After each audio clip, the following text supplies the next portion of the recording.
There are a lot of different ways to build wealth, and one way to help you to establish that is an outline, a checklist. So I came across one that I want to help you to analyze. Now, it is by the Money Guy Show. They have a channel here on YouTube, and I came across this on their Instagram list. So I'm going to give you my thoughts on the list, give you some caveats on it, and again, my perspective as a financial advisor, someone who's been doing this for more than 15 years. So let's go ahead and break it down. They have it here broken down by decades. And at first glance, I like this chart. Okay, I like the chart because, again, it's very simple and these are relatively achievable goals. Now, they have a caveat here. I'm also going to add a caveat. Anytime that you are seeing these, milestones and these goalposts, they are personal. Okay, everybody has their own personal journey when it comes to personal finance. These are not, you gotta hit these by law, and they are not intended, especially for me. Now, if you don't hit it, you're absolutely behind. Because everybody's journey is different, there are things that can happen in life, like a layoff, like disability, bunch of stuff, right? That you might not hit it by 20. So if you are 31, 35, and you don't hit everything in your 20s, it's totally fine. You may be in a situation where you had to use your emergency savings and now you're in your 30s or your 40s and now you don't have the emergency savings checked. So we're going to talk about those as we go through. And again, because of those things, don't put so much pressure on yourself saying, hey, I don't have that thing. All right, so we'll go through these. I'll add some as we go through as well. So in your 20s, and some of these will pop up more often too. So you don't want to have any consumer debt. That usually means, credit cards, personal loans, things like that. They also have auto loans. Now, obviously, that is an absolute good goal to have. Now, what happens if your car dies and you get, eventually you get a new car in your 40s? Happens, right? So that is a good goal to have. I would agree with having that. I believe in not paying any interest on your credit card whenever possible. Okay, so absolutely strive to have those. Strive to have no consumer debt across all of these. That's something I will copy and paste. Obviously, for an Instagram graphic, it's not something you can have on all of these. Okay, so it's probably something you would copy and paste for all of these, but for IG purposes, probably wouldn't. Next, full emergency fund. Now, I've been saying this. I would absolutely extend that to 12 to 18 months for this season. If I were just to make a general broad thing, I would copy and paste this across the board. At least 8 to 12, just generally. But for this season, I would extend that to 12 to 18. Just my thoughts. And then 1 times your income invested. Now, remember, it says in your 20s, plural, not just by 20, which I do like because I know I had a lot of pressure sometimes, especially when I started. By 25, I gotta have this number, but this gives me time. I can say, all right, I'm 20, I'm 25, I got all the way through 30, which again, it's not a hard deadline. It's not a hard deadline. Nobody's checking for you. Even as a financial advisor, I'm not looking at this checklist and making sure that you have this by this age. Okay, but it is a good barometer to have. Now, again, these are loose. I like to say that these are fluid because your income can change. Okay, so you can have, start off, my first paycheck, or annual paycheck rather, was $45,000. By 29, it was not $45,000. I actually don't remember exactly what it was, but I wasn't a teacher anymore. I know for a fact it wasn't $45,000. There are some cases where you can start at a certain level and your salary can go down. Perhaps you are someone who works on commissions and your salary fluctuates. Okay, so in either case, you do want to have that invested. It usually helps too if you're investing and the market is going up. I'm not gonna say it's easy to get, but it's helpful and it's a lot easier than you think. You don't have to put in 45,000 or whatever your exact salary is, but as the market grows, if it does, then that's something that can help you a lot easier than what you think.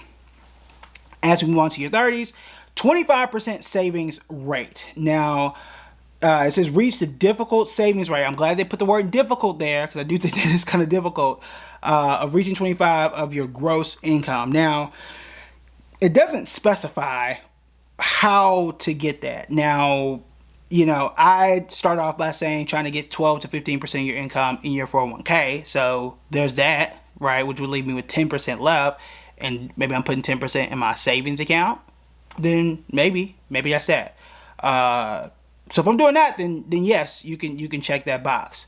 If you have no consumer debt, then you can do that. I think that's easier. If you have no student loans, that's easier. So this is why it's fluid. If you have, again, student loans, that may be more difficult. If you have things like, like daycare or something like that, that makes it a bit more difficult. I can tell you from experience, having 2 kids, it's harder. It was way harder when both of the kids were in daycare. They just came out of daycare this year, praise God. We had a lot more money to do that. But again, this is why it's the 30s and not just at 30. So there are points in your life where it may be easier to save the 25, other points where it may not. So keep these things in mind. That's why they made the caveat and why I keep emphasizing it now. But I think it's a good thing to try and do, to save the 25%. Large purchases, cash. Use cash to purchase the things, even expensive items. I do like that. I really, really like that. A lot of the large purchases, I would say, I do this by default, actually. All of the large purchases that I make, and depends on what you consider a large purchase, but for me, there's nothing that I buy on credit that I don't either A, pay on cash, or just break up into payments and pay in cash. Like, I don't use credit. Like, even my cars, I've bought every car I've owned in cash. Even my wife's car, it's paid in cash, and she does want a new one. We're trying to discuss that and still pay it in cash in either case. But this is why you continuously save. So we've always done that. We'll see if that's always going to be the case forever and ever, but we've always done that in cash to keep that consumer debt low, and to zero when at all possible. The only time I've ever used a card is I made some repairs on the back deck. That was a 0 interest credit card, so it still didn't pay interest. They gave me more time to pay it off in cash. So I don't always recommend that, because if you don't pay it off, you can get interest. So again, I don't recommend that for everybody. But yeah, pay it off in cash, pay it in cash in general when that makes sense. 3 times your income invested. Yes, I agree with that. I think that makes sense. And again, because it's investing, it's compounding at what we hope to be 7%. Makes a lot of sense. In your 40s, start retirement plans. Start early. Moving across the country, get ready. I don't know what the moving across the country, what they really mean. I assume that means if you're moving to somewhere where it's cheaper. So if you're in New York or LA or something like that, you're trying to figure out where to move that's cheaper, help your money last longer. I assume that's what that means. That's a guess. I would need to figure out context there. I don't want to, insinuate too much. I would say I would start the retirement plan and move it up to 40s. Move it to the 20s while waiting until 40s. I want to start the 401. I mean, clearly you're already investing, right? But I want to put all of my retirement plans in my 30s and 20s and just start planning as early as possible. It is absolutely going to change. But start as soon as possible, even at that point, because it's going to make things a lot easier and make things a lot cheaper on you. Even though, again, those things are going to change, especially in your 30s as life really starts to hit you and change. Start abundance goals from kids, college, vacation, dreams, all kind of stuff. I would also move that into your 30s too. It also could fluctuate. I say that again as someone who has kids now. I'm thinking about this stuff now. We've already taken vacations now. It also depends when you have kids as well. But I think that vacation fund becomes a lot more fun right at 40, because you in theory would have more money. I would also move that into my 30s. That's just me. So just throwing it out there. Then in your 40s, they have the portfolio value marker, regular marker at 6.4 times your income. So that's what you want to have at that point. And then you're looking to retire early, they're looking to have at that 12 times your income. I would just need to look more into it to see, if that's close to quote unquote right or not. These markers are just milestones, right? Not absolutely required. And then we can move on into your 50s. In your 50s, pay off your home. You can enter retirement without a mortgage. That would be great. That would actually be great. And it is possible if you are paying extra into your mortgage. That's something I do. I pay bi-weekly. We can talk more about that if y'all want a video on how I do that. Not everybody can because of how your mortgage is set up. So that is possible. Depends also when you started buying that mortgage, which is why I like to move that retirement plan earlier, because if I only started a retirement plan in my 40s, it's going to be hard to pay it off in my 50s. If I move to my 20s, then I can start in my 20s. If I bought my house at 25, or if I bought it in my 30s, I can have these things rolling already. Multiply your wealth. You're no longer striving for independence. You want more. That's ambiguous, but it's fine. Then you see at the bottom, portfolio value markers there. You've got the 13.7 times your income, and then if you're looking to do it a bit earlier, you got the 22.9 times your income. I'm curious to what type of ratio they use there.